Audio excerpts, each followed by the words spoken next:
All right, welcome into Who's Got Next. We cover Michigan football recruiting for Maize and Blue review. Busy times here on the Michigan football beat. We've had a trio of official visit weekends, the biggest being Victors weekend last weekend, and commits have started. Eyeballs are rolling all over Twitter, thanks to Sharon more so. The next 2 or 3 weeks going into the first and second week of July is going to be very, very, very busy for Michigan. We're here to talk about what's already happened, what we think is coming shortly, and looking ahead to some trending positive blue things for Michigan on the recruiting trail. I'm joined by our recruiting insider over at Maize Blue Review, Aidan Sen. How you doing, sir? Cold, but all good. Oh, yeah, that's right. You are not allowed to talk about winter. Aidan posted a schedule update for like upcoming commits and called it like the winter schedule or whatever because he's down in Australia. Meanwhile, we have record-setting heat here in Michigan. I was like, how dare you? I get it, hemisphere. I get it. But still, I can't imagine thinking of June and July as my cold months. That's so weird. I know, such the opposite. Yeah, and your toilet going the other way, all those things. So crazy. All right. Let's get into the stuff people give a crap about. Michigan recruiting. When everybody was panicking a few months ago, we said, guys, every year we do this. Relax. It's going to be okay. Summer's coming. Things are going to pick up. The house settlement case is going to be a big deal. Calm down. Relax. I think a lot of that anxiety has now been replaced with optimism and excitement among the Michigan fans. So let's talk about it. Is currently 10 a.m. Eastern time here in the U.S. By the time a lot of folks are watching or listening to this, Zion Robinson, wide receiver, will have announced his commitment. So we're going to kind of talk in the frame of what we're expecting because it'll be past tense for most folks by then. But right now, for those watching us live here, Zion Robinson, what are you expecting, Mr. Sen? I'm expecting him to commit to Michigan. I think all signs are pointing that way. Since his official visit on May 30th, I held out on submitting a forecast just because, May 30th was a long time ago. And he had official visits to Miami, Nebraska, Stanford, and Texas Tech, all which offer various factors in his recruitment that he prioritizes. So he's a high academic kid, Stanford, and then NIL plays a role as in any recruitment, as why Texas Tech and Miami will always be a factor. But Ron Bellamy did a really good job here. His spring visit was really successful. Michigan kind of re-entered the mix there after a bit of a lull in contact last year. But yeah, all signs are pointing to him committing. 6'2", 160. I saw somewhere that he was closer to 6'4". I would say I've seen a range here. I've seen 6'4". I've seen 180. Yeah, which is probably going to be. He's probably a guy that's going to play in that 6'4", 190 range. Would be my guess. yeah. But he plays big either way. That's the important thing. He plays big. And he's got sneaky athleticism after the catch, which is one thing I noticed. In his play, he's a multi-sport athlete, plays basketball as well, so he's got that above the rim catching ability. But yeah, it's a big ad. I think maybe last cycle, I'm not sure if we really got this kind of receiver. The really truly properly athletic one. I think maybe Jamar Browder, I guess.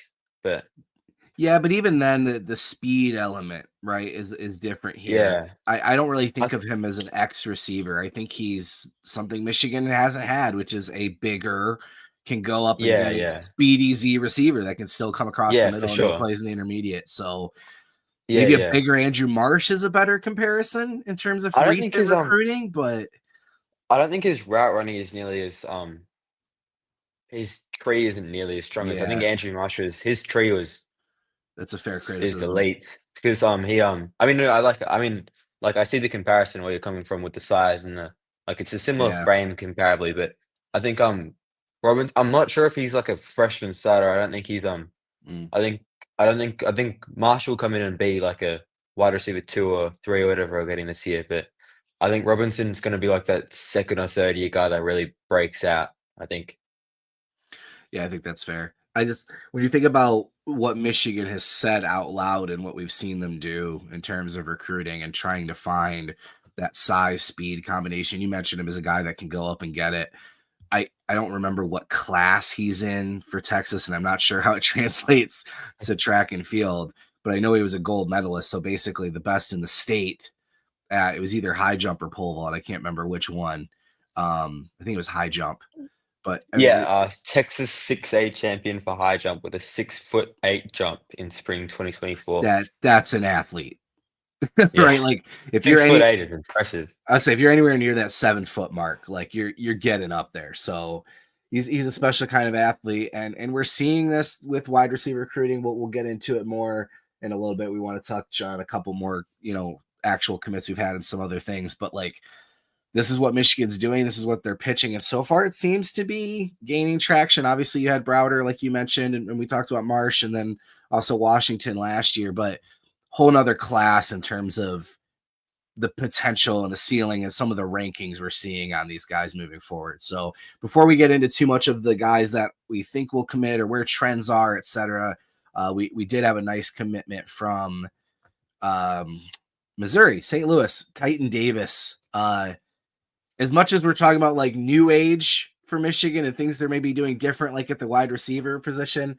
this is a defensive lineman that brings back some memories, right? Like the Mike Morrises, the Wormleys, just big, strong, physical, can line up all over the defensive line. And Michigan's going for the all name game this year. Titan Davis. What a name for a defensive lineman. Yeah, he's a good player. I mean, yeah, he's exactly the kind of Michigan defensive lineman you think about. As you said, versatile.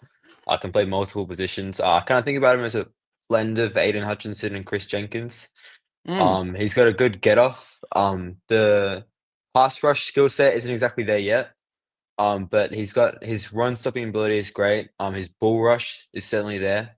And there's definitely a lot to build off. Once he joins the program.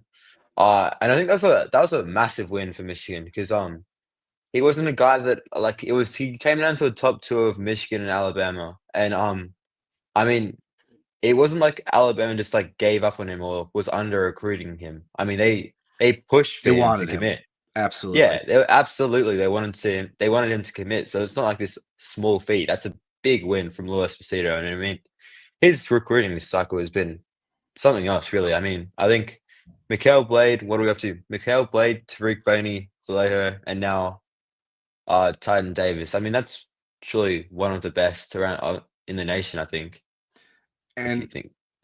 it kind of reminds me of last year too, where they had this initial crop of guys where you're like, hey, there's a good mix of, some development folks that maybe like after a year or two are going to come along, some guys that are already up there and they're still going after. And again, we'll get into this, like some 5-star talent to add to this defensive line group. And you look at Lou Esposito's track record, man, and a guy like this, and it's not hard to think of the Braden Fisks and the Nealons that he's already had in terms of a versatile defensive lineman. But I mean, he physically just looks the part already. Like some guys are big, whatever. Oh, this tape kills me. Have you seen this quarterback? Yeah. It's like That's insane. 289 or something. We watched his tape. He's got a great arm, dude. He really does. He's a great passer. I've been struggling for the comp with Davis because everybody's saying Morrison Wormley. That seems easy. You said Hutch and you hate doing it because everybody thinks, oh, Aidan Hutchinson. Like you're not saying he's gonna have Aidan Hutchinson's career, right? Like nobody's predicting that. But yeah, Hutch is a guy that could stand on the edge, get a hand in the dirt, play 4-3, play 3-4, do the 5 technique, even a 3 technique. I don't see Davis as a guy that's going to add a bunch of weight. No, I think so. No. He's definitely not that nose tackle or anything like that the class is still looking for. But I kind of thought about Michael Williams from Georgia.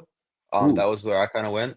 Okay. I couldn't really think about a Michigan one because he's not really like any of those. Like you were saying, they didn't really feel like it was pretty easy to go Tariq Boney, Josiah Stewart, and then Vallejo, Mason Graham. Well, on like a completely lower level, but you know what I mean. Like yeah, the similarities in style, yeah, but yeah, he's a bit different to what I kind of played they've recruited before because I don't think he really has that.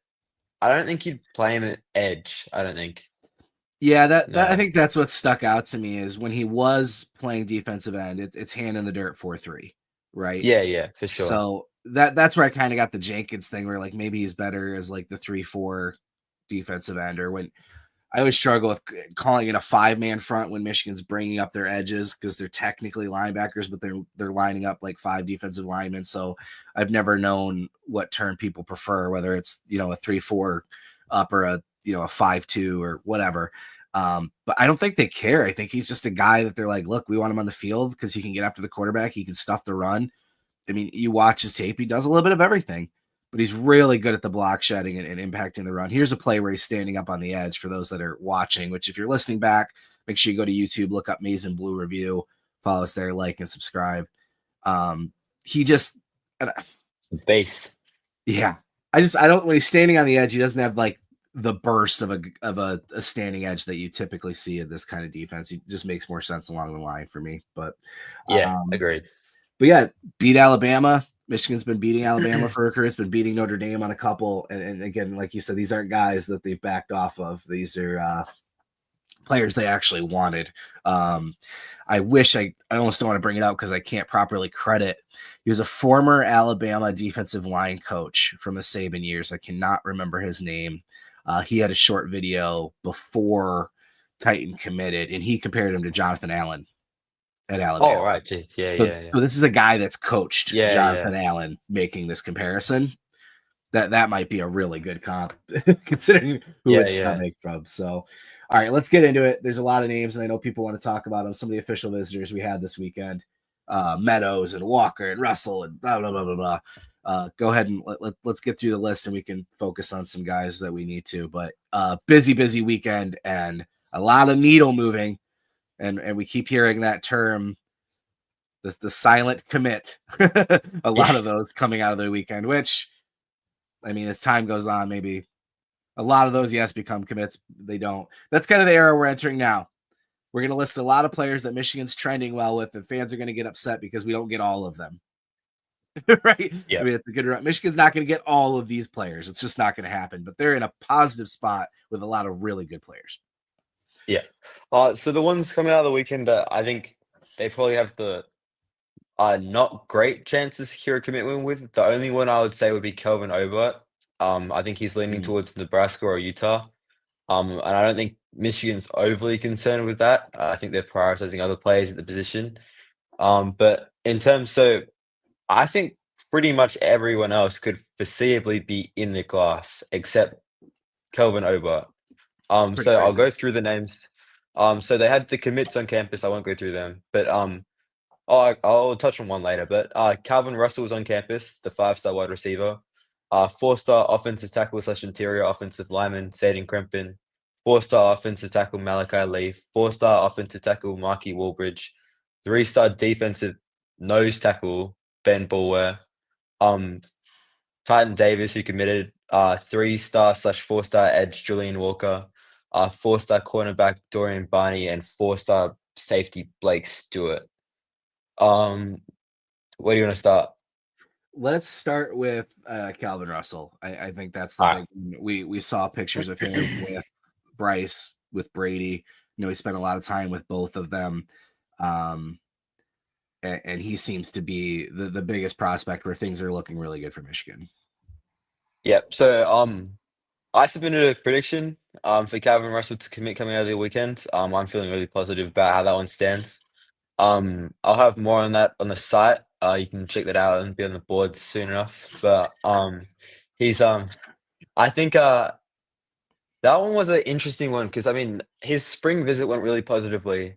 And then there was a lot of smoke earlier in the month about LSU and Miami and Oregon and Florida. Who you would expect with a wide receiver like that, right? Absolutely, yeah. And he's a Florida kid too. So Yeah. and I think Florida State also did a good job on theirs. But I mean, he wasn't even expected on campus until last week? Yeah, the week End of the before. week prior. Yeah, but I think that one went really, really well. I think that went about as well as it could have. I think they did an impressive job, particularly with his parents. Yes. I think his mum came away really positive on the program. And you touched on it. He spent a lot of time with Brady Smeagol, so there's a connection between those two is that they share the same agent. He was on campus over the weekend. So he obviously has a good working relationship with Michigan through Brady Smeagol. And I think those conversations went positively from an NIL perspective. And I think it's very realistic that Calvin Russell ends up in the class. And then you look at, as you touched on, just as a player, Calvin Russell is a wide receiver one archetype. I mean, he plays basketball. I think he's being recruited as a two sport athlete by a few programs. Yeah, Uh, the wording I got on it was if the program or school or whatever wants him to play both sports, he would be open to it. I don't think it's something he's definitely saying like, hey, I have to or I want to play two sports. It's probably there in the back of his mind, but I don't know that there's a school he's looking at where basketball wouldn't be an option if there was a way to make that work. I don't know if yeah, maybe it's like a Keon Coleman situation where he gets out there early and then probably eventually leans towards football. But either way, he has that skill set to your point where he's a good enough athlete that he could play both sports at a D1 level. absolutely. He's 6'5", I think. He's got that At same. least that picture. He looked bigger than that, honestly. I feel like Yeah. he looks bigger. I think a lot of guys are hesitant to put 6'6" or 6'7" down for their height Yeah, because then but they start talking about you at tight end. yeah, for But sure. he did. I don't know. He's standing next to Bryce. I'm like, he's every bit of 6'5" if he's 6'5". So Yeah, for sure. But he's an elite prospect. I think 5-star by On3's composite rankings. A bit lower than that on Rivals, but that's all right. I think but he's got elite potential, wide receiver one potential. I mean, you talk about Zion Robinson. I think if anything, he's a more polished version of Robinson. I think he's got better route running ability. He's got crisp routes for someone of that size. He's fast. I think his red zone ability is unlike anything Michigan has yeah, currently. Um, I think he would come in and immediately be Michigan's wide receiver one in the red zone, if not overall. Like they don't really have that true red zone threat, I don't think currently. Which is one thing I noticed when I was going through the depth chart. But I think he'd be a huge addition. I mean, really, it kind of would. Oh yeah, you go. no, sorry, my head Oh no, spinning. okay. Hey, oh yeah. It's a statement, right? Oh, for sure. When you get a player like that, it's not only what he brings to your team as a player and on the field. It's a statement in terms of the momentum of your recruiting and the type of player you can recruit, right? Yeah, So it's the dividends on Chip Lindsey and Brady and obviously Bryce. And now you got to go out and do it, right? Like you got to show you can be an explosive offense. And look, Michigan's not going to be air raid. This is still going to be a run first offense. They're just going to try and be more efficient and explosive. And that means adding playmakers. And I think that's what they're telling these kids is when they're asking, like, hey, are you guys going to really throw the ball more? Yeah, if you come here. Yes, we yeah. are. You know, I don't. and go ahead. Oh no, I just don't think there's an expectation either that Bryce is going to go out and throw for some record-setting amount of yards. I think that they were trying to show that they're going to try and throw it more, but they're recruiting players and the strategy, as you say, that if you come, then we'll throw it more. As you say, Yeah. Well, and also too, I said this forever when we were during the JJ years when we were doing our pods in 22 and 23, where it's like a lot of it isn't about the quantity, it's about just executing. If JJ connects on 4 of those deep throws that they don't connect on, there's 3 or 4 extra touchdowns. There's a couple hundred extra yards. Like, if he has these types of receivers around him, you could still throw the same amount, but simply by completing more passes, by getting receivers more open, by having a guy like Russell or a guy like Robinson who can make those big plays after the catch, those numbers start to rack up just from being more efficient and being more explosive. It's not like, hey, we're going to pass it 70% of the time now. I don't think that's the change. You just got to be better at it, if that makes sense. yeah, and I mean, if you like, even like if we had Calvin Rush on the team last year, I mean, Colston Loveland's going for 1,000 yards, I think, just because Having like that other option, good yeah, point. exactly. Yep. Even like the running backs get way more open because they have opposition defenses to think about, Yes. they've got a 5-star wide receiver out there. Oh, we can't just sit back and expect them to run every play anymore. So, Yeah. It all just plays I think together. it's just a shift in philosophy, I think, that's really important, and it's reflective of the Sharon Moore era and what they're doing with Sean McGee, as the general manager, which is, I think gonna pay dividends, as you say. Yeah, Sure. the idea of a wide receiver room, Calvin Russell, Zion Robinson, Jalen Pyle, I know we're both huge fans of as a slot speed receiver, and then the Marshes and the Browder of last year. I mean, they're making moves to turn that room over quick, and they're doing a good job so far. So we I talked mean, to go I ahead. saw some of Powell's film, like, off-season film, and he looks I I mean, don't I know he's not exactly like I mean, I don't wanna keep going on about it, but I know. I mean, he just like I feel like his understanding of the game is just at an elite level, and I feel like his, like, workhorse mentality is just like Yeah. yeah, I always try to take off the Maize Blue glasses and make sure I'm not being biased, but like every time the kid goes to a camp, every time he plays in a 7-on-7, yeah, exactly. he excels. And I'm looking at the rankings and I don't get it. Yeah, I don't exactly. get it. And as somebody who wants Michigan to do well, I'm glad he's committed here, and he's arguably one of the top recruiters in this class from a player's Oh, for perspective. sure. Yeah. His mom is phenomenal. I mean, he's such a perfect fit here. So I guess I don't care what the rankings are because he's already No, here. And if it gives him a little chip on his shoulder, cool. But I just don't get it. I So mean, it's like Jasper Parker last cycle. I mean, he goes, right. it doesn't matter how many stats you get, if the sites don't, like, But I don't know. at least Parker was a guy where it's like, okay, you're in a state like Louisiana. Maybe you weren't as known as you should have been, but like people know who Pyle is. Oh, yeah. Yeah. I don't know. I don't get it. Let's get into. I'm just trying to think of like likely commits, and I think another big one who's got predictions and out there is Dorian Barney, and the secondary is kind of starting to align from a recruiting perspective as well. But he's a big pickup in terms of cornerback. Yeah, I think the cornerback room was a bit of a question mark, going into this weekend. Yeah, I think if they didn't have a successful weekend with Barney, I think there would have been questions around what that cornerback room looked like. I think, Brady Jennings, I think he's stronger in his commitment to Michigan than he was at one point, particularly with Florida State flipping someone else. I'm not sure who it was, but they were seen as a bit of a they were pushing for him for a little bit. But I think that one's a bit stronger, but outside of him, they didn't really have anyone. Andre Clarke is being recruited as a cornerback. But then outside of that, I mean, they missed on Kari Adams. A couple other guys, they're off the board now, but Dorian Barney's a big ad. He's not that like lengthy, super athletic cornerback like we saw in Shamari Ells last year, but he's more savvy. And he's if a really if we're throwing out absurd Michigan comparisons, when I watched his tape, he looked like Mike Sainer still playing on the outside. oh yeah, for sure. Yeah, yeah, yeah. His instincts are incredible.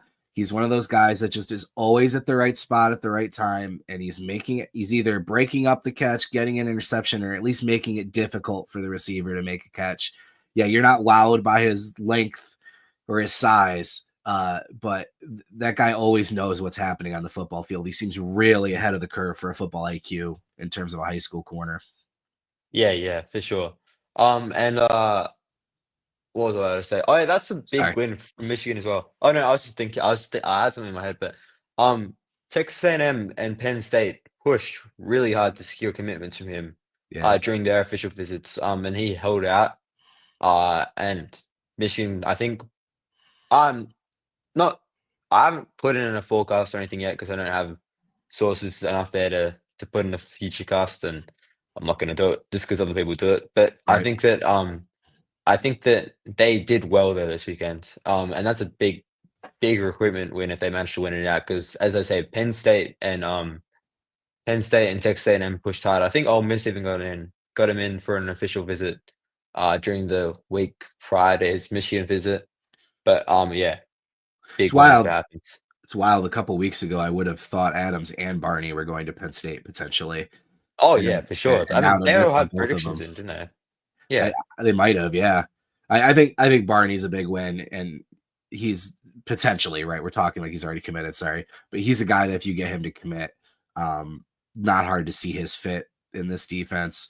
And then you pair him with a guy like I'm really excited about in terms of high potential to maybe be Michigan. Again, we're not saying any of these guys are locks, but Donovan Webb, who another one of they're going after guys. It's like every player's got to be able to play nickel. I don't know if you're going to be nickel. I don't know if you're going to be safety. I don't know if you're going to be outside corner, but like we're going to teach you nickel.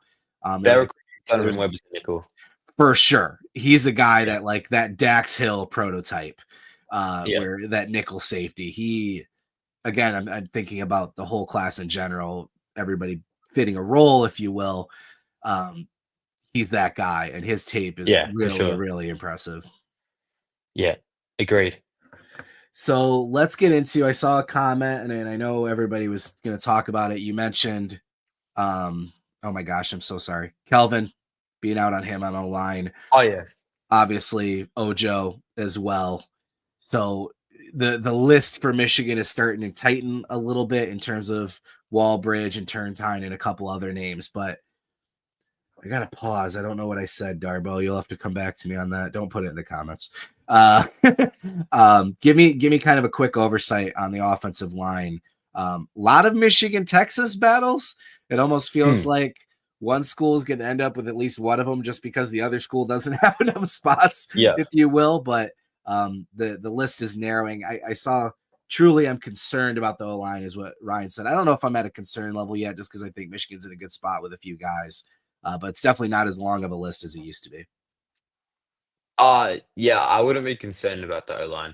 I don't think there's ever reason to be concerned about the O-line when Sherrone Moore is your head coach. But yeah, as you say, there's a lot of Texas-Michigan battles. I posted a bit more about it on the site and on the board, which you guys can check out. But the three guys that Michigan and Texas are fighting it out for are John Turntine, Felix Ojo, and Malakai Lee. I think Ojo is pretty much a lock to end up a Longhorn. But Lee and Turntine is a bit up in the air, I think. I think that they made an impression on both, but both are going to cost significant NIL funds. I think Lee, over the past few months, has seen his recruiting heat up significantly. I've seen interest from Georgia and Alabama and Texas. They've all picked up their interest in him. So it's not just a Michigan lock like I think a lot of Michigan fans once thought. But he had a positive visit over the weekend, from what I hear. And I think he's committing later this week, June 27th. He hasn't made a final decision yet. So I can't speak too much on it because I don't know. But I think Michigan is probably in the I think it's a Michigan versus Texas battle there to win that one out. Oh yeah, and same goes for John Turntine. I think Texas moved the needle, I would say, over the weekend, just based on the brief insight his dad gave me. So I'm not super confident about where Michigan stands there. But I don't think he wouldn't come off the board if he committed to Texas. I don't think that Lee would either. If either of them committed to Texas, they wouldn't come off the board for Michigan. Same goes for Kari Adams, who just committed to Notre Dame. He's not coming off the board. Right. They're gonna keep pushing there. And for both those two offensive tackles. But in someone that Michigan has a clear lead for is Marky Walbridge. I think he'll end up committing. I think that's their top target fairly soon. Yeah.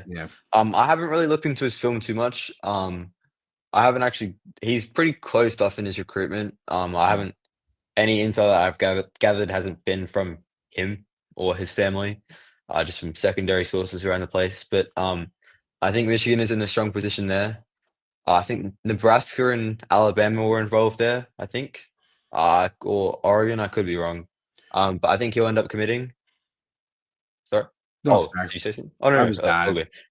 okay. But Zaden Krempin also is another. Yeah, Zaden Krempin is another one. I was surprised to see so much positive movement with Krempin. He didn't feel like a guy that was going to be in this class for a while. Really felt like he was kind of trending away.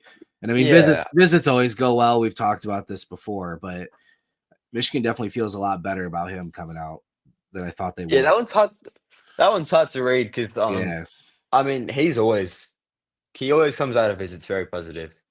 Right. I think he's just a nice guy. He's just a nice guy. He's always very. I always enjoy my discussions with him. He's a nice guy, but I think Texas and Texas A&M are strong competition there. But if I had to say who his leader was right now, it would be Michigan. Um, I think there's a strong likelihood that he does end up in the class. He fits that kind of swing offensive tackle, interior offensive lineman mold that we've seen him push for in the past. With Ty Hayward, and who was the other one?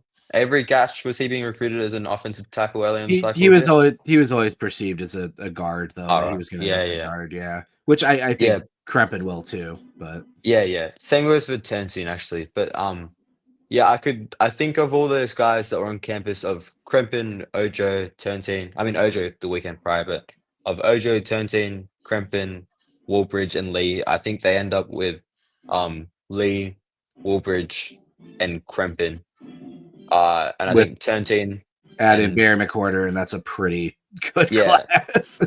yeah, Yeah. yeah. And I think we'll see if anyone.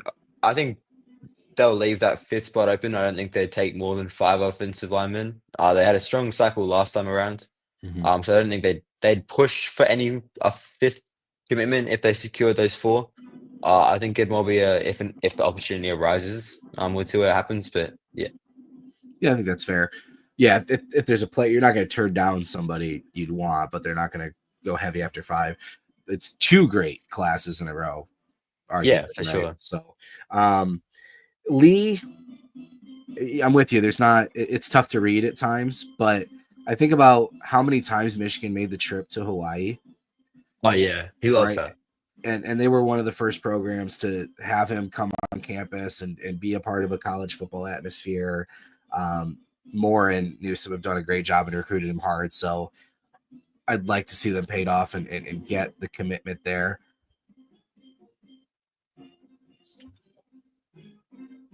I don't know what that noise is. Marky Walbridge, I don't think it's been a secret, is their top tackle prospect for a while. And then, yeah, the names are there. It's just got to come together. So I'm with you. I'm not concerned.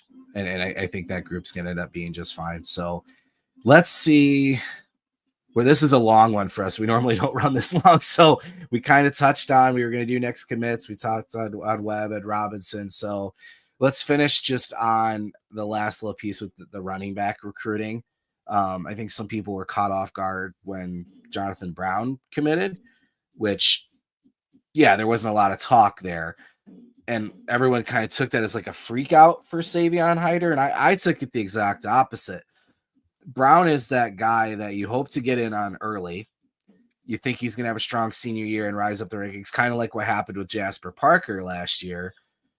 Michigan's RB2 options pretty much dissipated like that, right? Once Latimer, who hasn't committed to Wisconsin yet, but has moved off the table, it feels like Estrada commits to Minnesota, you don't really have that RB2 option anymore. So I took that as, hey, we're pretty confident in Hiter. This is our second running back we can pair with him. We hope we get on in him early. And if he ends up having the kind of senior year in development we think we're going to have, we've got a great, duo. And if it's a miss, then you can pursue some other options. Maybe you circle back on an Osborne if you want down the road. I don't necessarily know if that would be it. But my point is, I think they like the upside that they see in Jonathan, and I don't think it is a negative on the Hiter recruitment. Oh, absolutely not. I don't think they'd take Brown unless they thought Hyder was going to commit. I think they would push for 2 4-star running backs. If they didn't secure Hyder, they'd probably go back in for Osborne or like Rideau or Sean Austin or something like that. But I think that only offers positive indications on Hyder, if you ask me. And as a player, he's high upside. Um, he's I think he's athletic. I wouldn't say he's as immensely as immensely as athletic. I can't talk. As some people have been saying on other sites, but I think there's upside there. I think he really likes Michigan as a program. And he's told me that he was really committed to working hard and developing in the program, which is what you want to hear. from any prospect that commits to Michigan. And I think his film was good. I don't think there was anything that I think he could very well end up uh, popping off in his senior season and blowing up to like a 4-star, high 3-star type. I don't think the upside is massive, as I say, but I think a solid ad considering Savion Hiter. I don't think you're getting much better than him in terms of a RB2 when you're recruiting the best running back in the nation, who everyone knows is your top priority at the position. Yeah, it was always going to be hard to bring another top running back. But yeah, we've talked about before. Like that was the pitch with Osborne, and you were wrong. He didn't. That's not the pitch he wanted about this duo. He wanted to feel like he was the guy, which is what Notre Dame gave him. So they're still in the spot where hey, it's kind of all or nothing with Hiter. If you miss on him, then we're having some tough conversations about where the running back recruiting sits. But you feel good about Hiter coming in, and then you have Jonathan there as well, in a room that you already have Jordan Marshall, obviously. I hate saying it's like an all or nothing thing, but I think it's gonna be I think I came away positively from Hiter's Tennessee visit as well. Yeah. He didn't come out with anything crazy positive from that like he did from the Michigan visit. And his agent also didn't take that visit, which I think I'm not going to go too much into details with it, but I think that if they were really serious about like a recruiting battle between Michigan and Tennessee, and they wanted like a betting war, I think he would have gotten and taken that visit as well. Yeah. Because I feel like Michigan probably would have made a pretty strong NIL pitch on their visit with him.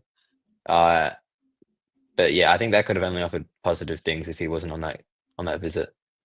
And Hiter's kind of in a positive way, one of those recruits that's going through the process and really being deliberate in everything he does and checking all the boxes and making sure he's happy with his decision.